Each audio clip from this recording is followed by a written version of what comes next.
Kırgız tuğanlar. Mına сай içide дайрада. Мостун астында мына жаңы мост.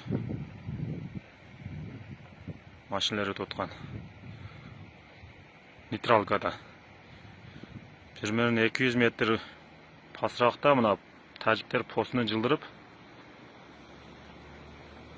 постуну жогору карап, мостко карап жылдырып келатат.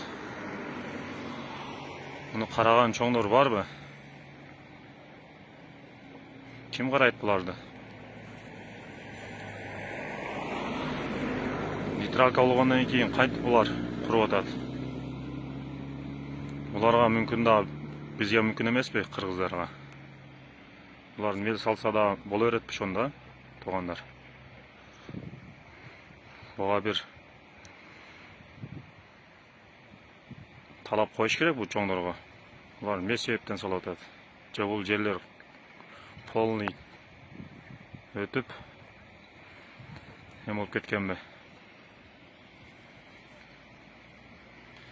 Тажиктерге карап калганбы? Барган сайын пост жылып баратат, мостко жакындап. 200 метрден кийин уже мост. Мына эски посту мына жерде. Жаңы пост салып атат мына жерге, листтин жанына. Азыр пост куруп атат.